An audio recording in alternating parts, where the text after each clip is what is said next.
नमस्कार दोस्तों, the learner point में आप सभी का स्वागत है। ये वीडियो या तो आप एप्लीकेशन में देख रहे हैं या आप यूट्यूब चैनल पर देख रहे हैं। यदि आप यूट्यूब चैनल पर देख रहे हैं तो चैनल को सब्सक्राइब कर लें। यदि आप एप्लीकेशन में देख रहे हैं तो एक बार कोर्स पर विजिट करके ज़रूर देखें। यदि आपको कोर्स पसंद आए तो आप परचेज भी कर सकते हैं और अपना जो एप्लीकेशन है उसको रेटिंग जरूर दें। देखिए, गुप्त काल में कला, साहित्य और स्थापत्य का जो विकास है, इसमें हमने साहित्य तक पढ़ लिया था। आपको दिखा देता हूँ। आद्य साहित्य हमने पढ़ लिए थे, यानी आज अपनी तीसरी क्लास है, ये RPSC first grade paper first इतिहास की। आज हम गुप्तकालीन कला, साहित्य और स्थापत्य का विकास ये कंप्लीट कर लेंगे।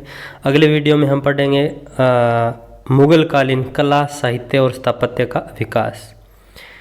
तो देखिए, यहाँ तक अपन ने पढ़ लिया था सुबुंधु वासवदत्ता, यानी सुबुंधु की रचना थी वासवदत्ता। आगे आज 2 पेज है जिससे अपना ये टॉपिक कंप्लीट हो जाएगा। देखिए, वात्स्यायन की रचना है कामसूत्र, जो कि गुप्त काल की रचना है। फिर देखिए, कामंदक ने लिखा था नीति सार। अमर सिंह ने लिखा अमर काव्य। देखिए, यहाँ से मिलान वाला प्रश्न पूछा गया आज तक आरपीएससी फर्स्ट ग्रेड में, या डायरेक्ट लेखक का प्रश्न पूछ लिया किसकी रचना कौन सी है, या रचना दे करके पूछ लिया किसकी है।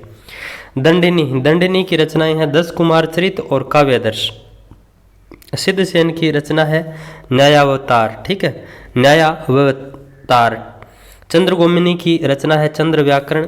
नारायण पंडित की रचना है हितोपदेश, ये कई एग्जाम में पूछी गई है। बुद्ध घोष की रचना है विशुद्धि मग, ठीक है, विशुद्धि मग नाम की रचना बुद्ध घोष की है। भट्टी ने लिखा था रावणवध, इसे भट्टी काव्य के नाम से भी जाना जाता है। अब देखिए कुछ विशेष बातें। देखिए, पुराण है, पुराणों को अंतिम रूप है वो गुप्त काल में दिया गया, विशेष बात है, याद रखना। रामायण और महाभारत को वास्तविक रूप से पहचान है वो गुप्त काल में मिली थी, ठीक है, यानी रामायण और महाभारत ने वास्तविक रूप गुप्त काल में प्राप्त किया था। हमने देखा था बहुत सारी गुफाओं पर, चित्रकलाओं में, मूर्ति कलाओं में, मतलब हर धर्म को गुप्त काल में स्थान दिया गया। रामायण महाभारत के विषयों से संबंधित भी चित्रांकन गुप्त काल में हमें देखने को मिलता है। अब देखिए, गुप्तकालीन स्थापत्य तकनीक के विशेष उदाहरण। तो ये मैंने जो इम्पोर्टेंट चीज़ें वही उठाई है यहाँ से, बाकी अपने चिकित्सा विज्ञान वगैरह यहाँ पर अपने नहीं है उल्लेख किया हुआ, ठीक है। तो इसमें जो जो इम्पोर्टेंट था वो मैंने लिखा है। देखिए, मेहरौली का लोहा स्तंभ, ये दिल्ली में स्थित है। इसका निर्माण चंद्रगुप्त द्वितीय ने करवाया था। 6ठी क्लास में लिखा हुआ है कि मेहरौली का लोहा स्तंभ एक मतलब इतना अच्छा उदाहरण है गुप्त काल का कि जिसके आज तक जंग नहीं लगा है। संभवतः राजा चंद्र ने उसका निर्माण करवाया। 6ठी क्लास आरबीएससी की बुक में लिखा हुआ है, इतिहास का चैप्टर है उसमें। देखिए, इसके आज तक है वो जंग नहीं लगा है, यानी ये धातु कला का सर्वश्रेष्ठ उदाहरण माना जा सकता है गुप्त काल का। देखिए कितना शुद्ध मतलब है ना, लोहा तैयार किया गया जिसके जंग नहीं लगा। सुल्तानगंज की बुद्ध की तांबे की प्रतिमा, ये भी धातु कला का एक अनुपम उदाहरण है। सुल्तानगंज बिहार की बुद्ध की तांबे की प्रतिमा। अब अन्य विशेष बातें देख लेते हैं। गुप्त काल में दशमलव पद्धति का विकास हुआ। आर्यभट्ट थे, उनका जन्म भी गुप्त काल में ही हुआ था, जिन्होंने बताया था कि पृथ्वी अपने अक्ष पर घूमती है, ठीक है, और जो ग्रहण होता है उसका कारण उन्होंने बताया कि पृथ्वी के ऊपर जो चंद्रमा की छाया पड़ती है ना, उसके कारण है ना हमें लगता है कि जैसे सूर्य ग्रहण हुआ है। पंच सिद्धांतिका, देखिए पंच सिद्धांतिका रचना है वो वराहमिहिर की रचना है और इसके अंदर खगोल और ज्योतिष विज्ञान के बारे में बताया गया। तो पंच सिद्धांतिका रचना किसकी है? वराहमिहिर की। अब देखिए, ब्रह्मगुप्त है, इनका जन्म भीनमाल जालौर में हुआ था। इन्होंने खंड खाद्यक और ब्रह्म सिद्धांत की रचना की, यानी इनकी 2 रचनाएं हैं, खंड खाद्यक और ब्रह्म सिद्धांत, ये ब्रह्मगुप्त की रचनाएं हैं।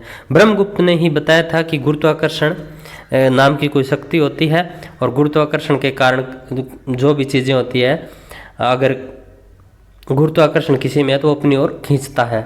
जैसे पृथ्वी के अंदर गुरुत्वाकर्षण की शक्ति है तो पृथ्वी अपनी ओर खींचती है। इसीलिए वो आपने एक उदाहरण पढ़ा होगा, न्यूटन ने आगे जाके गुरुत्वाकर्षण के ऊपर काम किया। कोई भी चीज़ ऊपर फेंको वो धरती पर आके गिरती है, क्योंकि गुरुत्वाकर्षण का नियम काम करता है। जब धरती के गुरुत्वाकर्षण बल से बाहर कोई चीज़ चली जाती है ना, तो वो उस गुरुत्वाकर्षण शक्ति से बाहर होती है।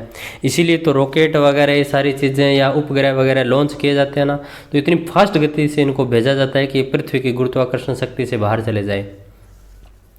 फिर देखिए पाल काव्य। पाल काव्य है, इनकी रचना है हस्तायुर्वेद। हस्तायुर्वेद है, इसमें हाथी चिकित्सा के बारे में वर्णन किया गया है। तो ये अपना जो गुप्तकालीन कला साहित्य स्थापत्य का विकास ये कंप्लीट होता है।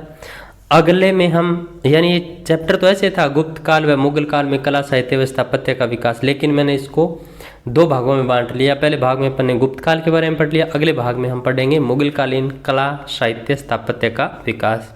तो फिर मिलते हैं नेक्स्ट वीडियो में, तब तक जय हिंद जय भारत।